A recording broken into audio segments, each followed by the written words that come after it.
Hello，大家好，我係補習名師 Michael G。咁我相信面前熒光幕嘅你哋，可能係中四，可能係中五，亦都可能係中六有修 Economics 呢科嘅補習同學啦。咁可能而家正在係揾緊一個適合自己嘅補習課程啦，又或者係揾緊一個適合自己嘅 Econ 補習老師。嗱，我本身呢喺津理學校呢，咁好多同學都知㗎啦。咁啊教咗30幾年，可以話係非常之經驗豐富嘅。OK。咁所以喺課堂上邊呢，我絕對可以話到俾大家聽，每一個 syllabus，OK，個重點喺邊度，每一個重點嘅出題嘅方式啊，答題嘅技巧啊，同埋有啲咩嘅地雷位，OK。咁嗱，講就天下無敵，OK。咁所以以下落嚟嘅時間呢，我就做一個教學嘅 demo。咁我就選擇咗一個大家無論係中四、中五定係中六都會覺得有少少難度嘅課題，就稱之為 Demand Supply 需求及供給，但係你 DSE 呢，就將個名改一改，就稱之為 Market and Price 市場與價格。咁大家可以一路睇落去，睇下我嘅教學方式適唔適合大家，適合大家咁啊，到期時課堂見咯。OK， 嗱，首先若然如果我喺課堂上邊呢，我就會用翻自己編排嘅筆記。咁啊，筆記個內容有啲咩呢？ OK， 譬如一開始就會有個 syllabus 啦，咁呢個就係考試局個射程範圍啦。因為有好多同學日後呢，可能老師就會只係用呢個教科書去教學，因為教科書嘅編排同即係一般個 syllabus 嗰個排序未必係一樣。OK， 咁所以你讀嘅時候可以睇一睇考試嗰個 syllabus， 睇下自己有冇學漏嘢。咁另外跟住再揭一揭呢個內容，亦都會有個學習嘅目標啦。咁呢一個就係一個可以叫做温書嘅指引，即係平時你温日校應付日校嘅考試啊，或者公開考試，咁你就以呢個作為一個 guideline，咁啊會寫埋學生需要知道啲乜嘢，學生唔需要知道啲乜嘢。咁同埋跟住落嚟，我亦都會做咗一個嘅統計啦。咁啊由一開始嘅時候，2012年係第一屆DSE 啊嘛，咁啊直至到後期嘅時候，究竟呢一個課題 MC 出過啲乜嘢？另外跟住 Q 出過啲乜嘢？咁同埋尤其是係Paper 2就長短題目啦，OK。咁以我嘅教學經驗啦，即係教咗咁耐，其實我唔係淨係教 DSE 咯。咁啊，再早期啲 Cert Level 啊、A Level 啊、咩 GCE 啊嗰啲，OK， 亦都即係教咗30幾年。總之係環繞翻 Econ 啦。咁所以每一個課題佢點樣出呢？喺個 Paper 2度我都可以話到俾你聽。但係講係天下無敵啊嘛，咁我就寫低晒㗎啦。咁所以你温書嘅時候，OK， 可以睇埋個出題方式，咁你知道點出啦。到期時温習嘅時候，你咪事半功倍咯。咁另外跟住個內容呢，就全部都係中英對照噶啦，所以大家放心。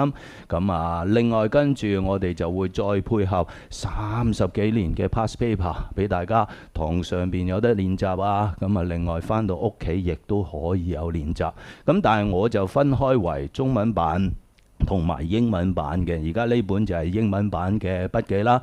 咁英文版嘅意思係咩呢？即係話裏邊啲題目 OK 就全部都係英文版本，我就唔會夾雜啲中文版嘅題目落去英文版本度。點解啊？費事害咗你啦，係嘛？咁有啲同學你知啦，咁如果有個中文版嘅版本，有啲同學淨係即係英文報考嘅同學淨係睇個中文版，到期時入到個市場真係英文題目唔識睇，咁OK，類似啦。咁另外如果中文版呢，咁就裏邊嘅題目就全部都係中文嘅題目，同埋每本筆記呢後邊OK 都會有呢一個嘅建議答案嘅，所以大家放心。同埋尤其是 DSE 嗰組嘅題目呢，我就會 mark 埋當其時個公開考試個評語嘅。個評語最緊要睇咩啊？就係睇究竟有冇指出當其時啲同學錯啲乜嘢。咁如果你可以避免犯相同嘅錯誤呢，你公開考試可以攞到個分數呢就會更高。OK， 好啦，嗱咁做個少少嘅教學 demo 先啦。嗱，而家面前呢啲題目呢，就係 Demand Supply 喺 Paper 2長短題目嗰啲嘅，OK，sample 嚟嘅，OK。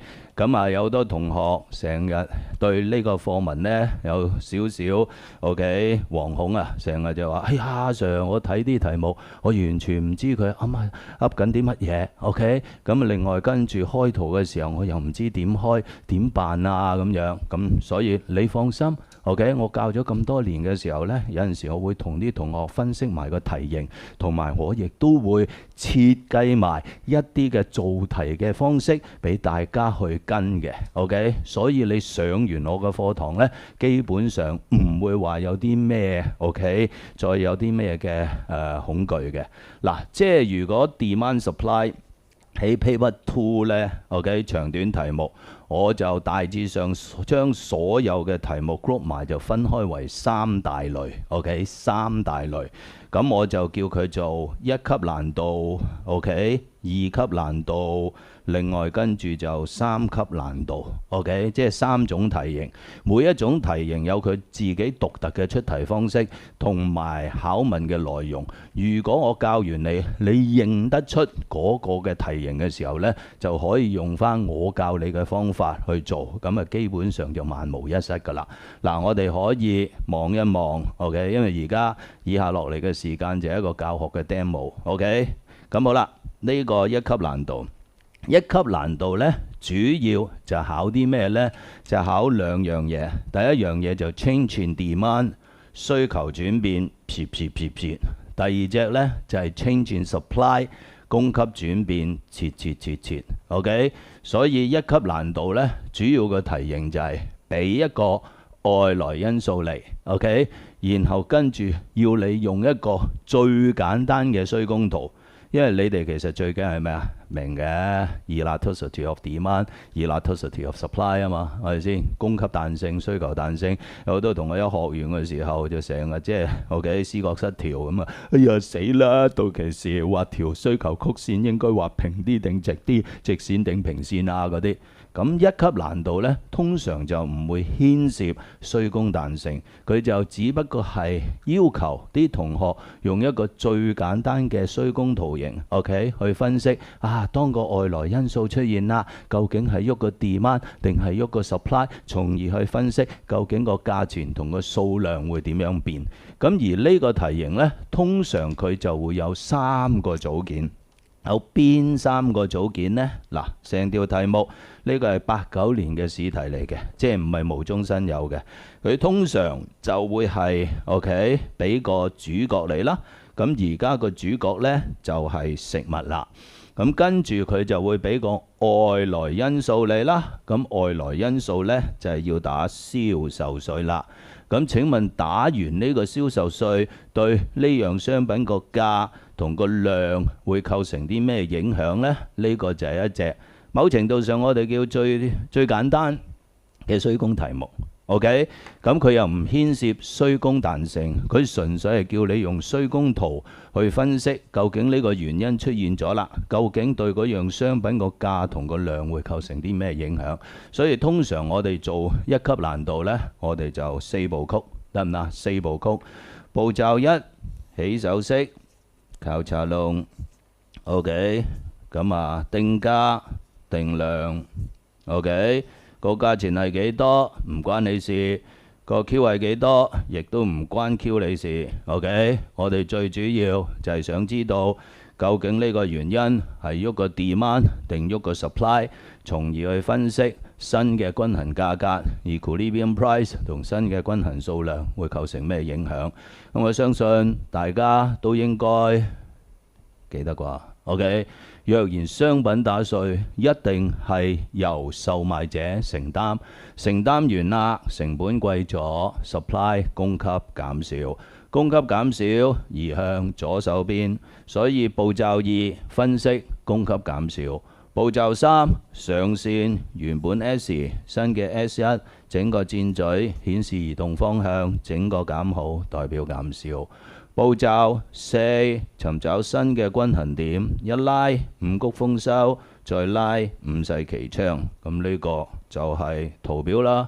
OK，咁當然係 with the aid of diagram 是用圖表輔助解釋，你唔可以齋喺一個圖就可以攞足啲分數㗎嘛，係嘛？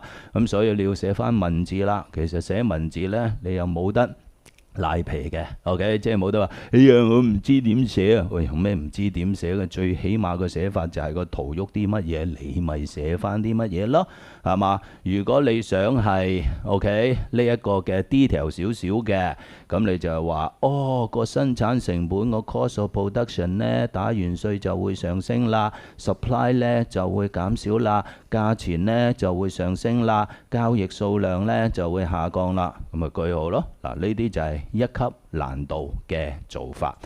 好啦，另外跟住到二級難度啦。OK， 二級難度又考題嘅方式係咩呢？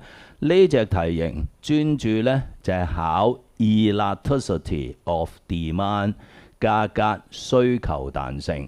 咁我相信大家，即係我唔可以喺而家落嚟嘅時間教你成個課題啦，係咪先？我哋冇咁多時間，只不過係做個 demo。咁而家我哋假設大家係知道咩叫 elasticity of demand 啦。咁通常呢，佢就會 OK 公開考試啊計，咁就唔理 MC 定 Q 就會玩分類。分類就有兩個方法。第一個方法呢，就 based on 計數 percentage change in QD over percentage change in price 啊，或者係 ARC elasticity of demand 20年 DNC 咪考過一次嘅個 MC Q2 減 Q1 除 Q2 加 Q1 除2 over P2 減 P1 除 P2 加 P1 除2。咁但係如果 Q 呢，佢就唔會考計數嘅。Q 呢就用第二隻考題嘅方式，就係我哋叫現實嘅 OK， 即係推算嘅方法 OK， 佢就會俾個價錢嘅轉變你啦，又或者俾個供給嘅變化你啦。咁啊講埋俾你聽個總收入總支出個變化啦，從而問你點解。咁我哋就係用 elasticity of demand 價格需求彈性去解釋彼此關係。所以有陣時我哋個教學呢，因為 econ 主要就係解釋人嘅行為，大家明白。你哋就係人咯，我哋就係人咯，係嘛？咁有陣時你學嘅嘢，你融合翻落你個世界度呢，去理解，你會舒服好多。百佳惠康屈臣萬寧加價就乞米，減價就富貴。電力、煤氣、巴士、鐵路會加價，會同政府申請加價。喂，佢哋係上市公司申請加價，如果總收益下降，佢又唔會申請加價噶啦，大家明白 ？OK， 所以電力、煤氣、巴士、鐵路加價就富貴，減價就乞米。咦？點解咁奇怪？百佳惠康屈臣萬寧759成日減價，電力、煤氣、巴士、鐵路成日同政府申請加價，咁咪就係關於個彈性事咯。因為百佳惠康屈臣萬寧佢賣嘅嘢周圍都係賣嗰啲好多近似替代品，好多近似替代品個需求彈性嘅 elasticity of demand 就會趨向高彈性㗎啦。咁個需求曲線喺個圖表上邊就會係平伸少少，原本個價、原本個量、新嘅價、新嘅量，價錢乘數量就係個總收入總支出嘅面積。咁減完價嘅時候，你咪發覺個總收入總支出會發大咯。調翻轉加價咪會乞米咯。係嘛？哦，電力、煤氣、巴士、鐵路 ，OK， 喺市民心目中呢係一啲必需品，冇乜近似嘅替代品，個需求彈性就係 more inelastic 啦，係嘛？咁原本個價、原本個量、原本總收益，新嘅價、新嘅量、新嘅總收益，咁咪比較原先大咗咯。所以如果係inelastic就應該加價個總收益上升，減價個總收益會下降啦，係嘛？咁你明白咗呢件事嘅，公開考試又好鬼得意嘅喎，係嘛？喺呢個 paper 2，OK，我教咗咁多年呢，當係由91年開始到今時今日都20幾年嘅 ，OK， 咪30幾年，係咪20幾年 ，OK， 都有30幾年嘅題目，你會發覺 Paper 2成日都係高彈、低彈、高彈、低彈、高彈低、高低 ，OK， 所以唔收 Econ 啲同學基本上 OK，唔好講我驚俾人打。OK，咁啊，其實 Econ 有個好處就係話啲題型其實你未入個市場，你係捉晒路嘅。你唔識捉，咪我同你喺課堂上邊捉路咯。OK，包大家可以爭取高嘅分數。OK，咁好啦，咁呢個題目佢個結構呢，就同一級難度又唔同咯。佢就會俾個價錢轉變你啦。好味讚係一個快餐店賣漢堡包嘅，而家佢做 promotion 就係減價，咁跟住發覺呢個總支出呢就反而係上升，係嘛？俾咗個價錢轉變你，俾咗個總收入總支出個變化你啦，然後問你屬於咩類型嘅價格需求彈性啊 ？OK， 屬於咩類型嘅 price elasticity of demand 啊？喂！冇得衰噶啦，唔係高就係低噶啦。OK，咁啊，另外有陣時你要 OK， 即係再向前 OK 推一推啊。如果呢啲題目出得再難少少，會點呢？佢可以唔提及 elasticity of demand 㗎。總之你記住，當今世上一樣商品加價或者係減價，對其總收入總支出構成影響，十居其九係關於 elasticity of demand 事，所以你第一個角度就諗關唔關於 elasticity of demand 事呢？啊，關於嘅時候啦，咁你做嘅時候同頭先就唔同咯。頭先個做題方式就唔理噶啦，起手式交叉窿定價定量啊。每一隻題型，我會同大家設計一種出題嘅方式，唔係 sorry， 做題嘅方式應該話 OK。咁所以步驟一呢啲呢，我哋就首先要掌握價錢嘅轉變。同埋總收入總支出嘅變化，而家係減價，個總收入總支出會上升，咁所以步驟一呢，你就未畫個圖嘅時候，因為彈性 elasticity 係決定條需求曲線個形狀啊嘛，咁你都未分析佢屬於咩形狀，就求其畫咪斬拆咯。咁所以我哋就首先就要分析佢屬於咩彈性先。咁呢度咪兩者成反向關係啊嘛，咁咪高彈性咯，係嘛？咁啊高彈性。咁好啦，步驟二就起彈啦。OK， 咁啊畫條平身少少嘅需求曲線。步驟三，我哋就叫上蛋啦。OK， 每一個課題我都係㗎，我會同大家設計晒所有嘅做題方式㗎，所以大家放心。OK， 咁就步驟二就將個價錢嘅轉變擺落去。佢而家要減價啊嘛，最先個價唔好畫到好中，因為你畫到好中又要減價，呢條需求曲線又好平喎，一減可能嚟咗托，咁啊唔好睇啦。OK， 減少少又做唔到個視覺效果，咁又唔好睇啦。咁所以一開始嘅時候呢，原先個價錢畫高啲，係嘛？咁你要假設改卷嗰個係豆嘅，佢睇唔出個結果，因為呢啲個面積嘅變化係目測係睇到就睇，睇唔到就拜拜。OK， 咁呢個就係原本個總支出，咁減價咯，唔好減少少，減少少唔靚仔。減，OK， 減多啲 ，OK， 咁好啦，減到嚟呢度嘅時候啦，新嘅面積比較舊嘅面積咪一定大咗咯。我哋目測 OK 啦，未完喎，步驟四 OK， 補裝我哋叫，因為你要表達翻個面積嘅變化。通常我哋個表達嘅方式會係點呢？我哋就新嘅面積比較舊嘅面積多咗呢忽，冇咗呢忽。咁跟住側邊可以標注翻大咗係大過冇咗個忽面積，咁啊 OK 噶啦，圖表就 OK。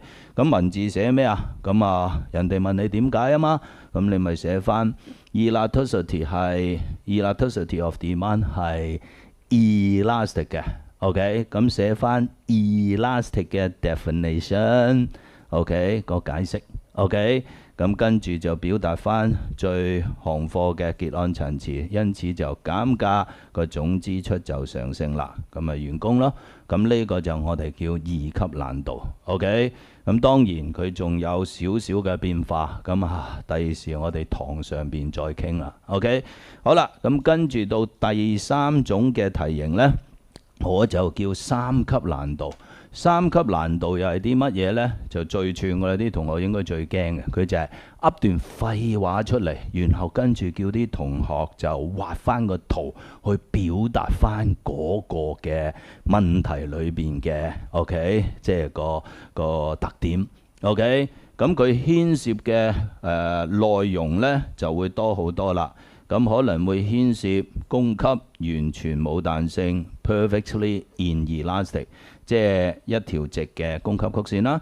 可能會牽涉 excess demand 啦，可能會牽涉 excess supply 啦，係嘛？可能又會牽涉加價減價啦，亦都可能會牽涉好似一級難度咁，俾多一個外來因素嚟喐下衰喐下供，呢個就係個菜單。OK， 咁做嘅時候又點做呢？又唔同噶啦喎個做法，因為唔同題型梗係唔同做法啦。如果唔同題型都同一個做法，冇乜呢個可能性啦，係咪先 ？OK， 邏輯上邊好啦，嗱三級難度呢，就係我哋佢會噏段廢話，同頭先啲題型完全唔同噶。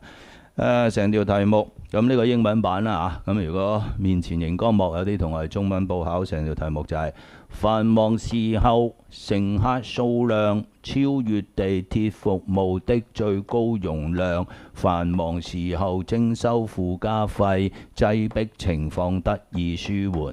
句號係嘛？同頭先個題型完全係2碼子或者20碼子或者2公里以外嘅事。OK。咁所以你做就係唔同嘅。做嘅時候我哋點做呢？就係步驟一，首先掌握成個題目佢係牽涉幾多個菜單。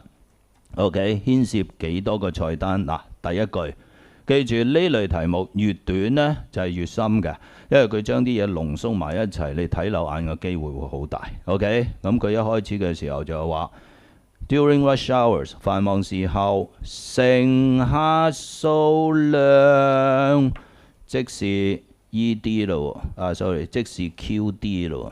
OK， 需求量超越地鐵服務嘅數量，即係大過 QS 咯。咁呢個咪餐單2號 excess demand， 但係未完喎。佢話繁忙時候乘客數量超越地鐵服務嘅最高容量 maximum capacity。 咩叫 maximum capacity 啊？最高容量即係話喺嗰一刻鐘個班次就固定咗，譬如200班就係200班，唔可以再增加，再增加負荷唔到炒車地，亦都唔會減少，因為繁忙時候某程度上就即係代表個班次呢 OK 係固定嘅，咁所以個供給係完全冇彈性 perfectly inelastic。 OK， 未完喎。第二句就係話繁忙時候徵收附加費，咁咪即係簡單啲講，即係加價咯。加完價咁點啊？佢話擠迫就係代表 excess demand 啦，得以舒緩係嘛？舒緩 less 唔係冇咗，係少咗。OK， 咁所以步驟一我哋就去分析究竟佢牽涉 OK 幾多個菜單。分析完啦，跟住到步驟2咯，開圖。步驟2開圖嘅時候就留意 OK， 我嘅口訣係咩？我好多師奶口訣，因為我都好師奶。OK， 咁我哋嘅口訣就係逢親變化唔畫住，而家呢度加價就係個變化，唔畫住。OK， 一開始要畫咩呢？就要有需有供有價。但係每畫一樣嘢嘅時候呢，就問清楚自己有冇任何資料顯示佢嘅形狀啊 OK， 或者佢個位置 OK， 即係我哋嘅口訣就係需供價格要畫先，但係價錢畫喺邊 OK。咁譬如我做學生啦，身份需供價格要畫先，有冇任何資料顯示個供給彈性？咦，有喎，一梳梳到尾。有冇任何資料顯示個需求彈性？咦，冇喎，都要畫㗎，普通需。OK， 需供價格要畫先，價錢畫喺邊？一開始就係話乘客數量多過地鐵服務嘅數量，即係超額需啦。咁即係話個價錢就畫喺下邊嘞噃。咁呢啲就自己標注啦嚇。OK， 即係有啲同學成日俾人扣分就係唔標注翻啲嘢。OK， 超話衰，咁個底就搞掂咗啦。你就算個變化畫錯，起碼你都有個底分。好啦，畫完啦，變化得一個嘅啫，就係加價。記住，商品本身價格變動須供齊唔喐，記得呢個口訣啦。Demand 嘅漂移 ，OK，supply 嘅漂移係除價格以外嘅因素導致啊嘛。如果係加價減價，你只不過係將條價錢線推高推低推高推低啫嘛。而家加價咁啊向上推咯，推到去邊啊？推到呢度得唔得啊？唔得，因為佢話擠迫情況得以舒緩，舒緩即係少咗，唔係冇咗。如果你加到去個 equilibrium 就係直情係冇咗。OK， 咁所以就冇加得咁盡啦。OK， 咁啊跟住個 QD 呢就會係減少咗啦，咁個 excess demand 就會比較原先縮細咗。圖表就係咁啦。咁我哋寫文字點啊？寫文字就唔複雜嘅。你就將成條題目嘅資料改寫，再描述下個圖一次，不過用翻啲經濟學用語，即係譬如話during rush hours 繁忙時候啦，個 supply 咧係 perfectly inelastic 啦，個 price is below the equilibrium level 低於個均衡水平，所以產生呢個 excess demand 咁啦，啪啦 OK 咁啊完噶啦。嗱呢啲咧就係 OK 平時我教嘅模式啦，我會教大家即係每一個課題究竟個出題方式會點，做題嘅方法會點 OK， 同埋答題嘅技巧會點 OK， 所以大家放心。MC 我都會㗎 OK， 我哋操題目嘅時候，我哋除咗會操 Q 啦，亦都會操30幾年嘅 past paper MCQ OK， MCQ 都可以教大家嘅做題方式啦，即係好似呢條題目咁 OK。 嗱呢條題目呢就係常規嘅，都係叫做 OK。 你睇 MC 即係 demand supply MC 好多時就俾個表你啊 OK， 咁啊跟住打稅啊 OK， 津貼啊，咁啊或者係 price control 啊，或者係 quota 啊，咁啊跟住然後 blah blah blah 問你啲嘢 OK。 咁嗱而家呢條題目就係話 based on 上述嘅資料，我哋而家就打4蚊稅。打完4蚊稅啦，咁請問 consumer 個 tax burden 會係點？咁呢條就96年嘅 past paper 啦。咁我都有曾幾何時監考嘅時候，見過啲同學點做呢？佢直情按比例畫個圖表出嚟。OK， 你畫個圖表出嚟都可以揾到答案，但係你需時幾耐呢？係咪要成4-5分鐘啊？買下手唔止喎。你每一條題目其實可以，每一條 MCQ 啊，其實你哋可以用幾多時間？你咪照計咯。60分鐘45條，每一條就係1分20秒。OK， 你過咗1分20秒嘅，可能就會導致因小失大，其他啲題目做唔切。明唔明我講咩啊？所以 MC 呢，我亦都會同大家設計一啲快、狠、準嘅做題方式，即係好似呢條題目咁，我哋應該點做呢？步驟1，咩都唔好理住，首先原本個均衡價格同數量係幾多先？原本個價錢10蚊 ，QD 等於 QS 啊嘛，原本數量50。OK， 好啦，步驟2，逢親打稅就喐個工。OK， 所以步驟2，我哋就要開倉做嘢，數據重組個條供給曲線。點樣重組法？好簡單，同一個數量，如果係稅就加，如果係津貼就減。OK， 而家係稅，全部加大4蚊上去。OK， 6加4 10、12、14、16、18。OK 啦，咁啊跟住把冰山劈開，劈開咗咯，需求冇喐過，原先新嘅供給就呢度啦。因為原先就 QD、QS 共用同一個價啊嘛，而家我哋分翻開，呢個係需求曲線冇喐過，呢個係新嘅供給曲線。咁好啦，步驟4對位咯。請問而家邊個價錢底下 QD 等於 QS 啊？而家唔係水平睇噶啦，褪咗位噶啦。會唔會係6蚊呢度都冇6蚊？會唔會8蚊呢度都冇8蚊？會唔會10蚊？10蚊消費者想買50。10蚊生產者淨係願意生產40，唔係啦，對唔到。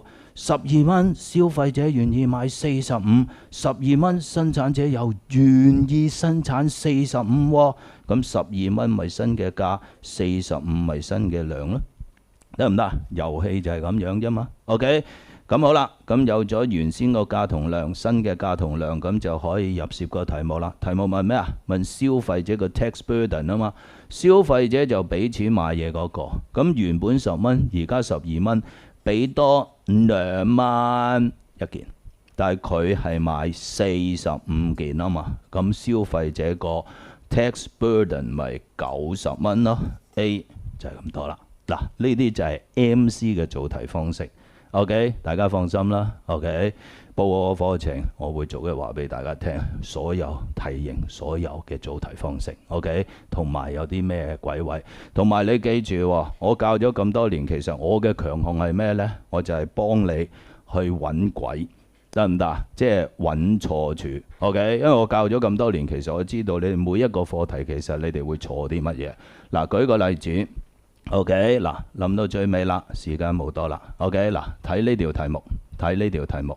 OK， 大家揾個答案，我俾30秒大家。OK， 嗱，如果中文版同學係 OK 唔識解，其實都唔會唔識解啦，大佬係咪先 ？OK， 佢話以下邊個會影響中學教師個供給會上升 ？OK，A 政府提供津貼俾學校去請教師。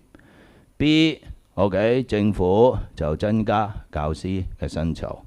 另外 C，OK， 越嚟越多小童，唔好叫小童啦，越嚟越多同學適齡讀中學。OK，D， 咁就商業嘅職位空缺越嚟越少。咁請問以下4個選項，邊個會導致 supply，OK， 中學教師個 supply會係增加呢 ？OK， 嗱，即係試下，我試下同你揾錯處，30秒。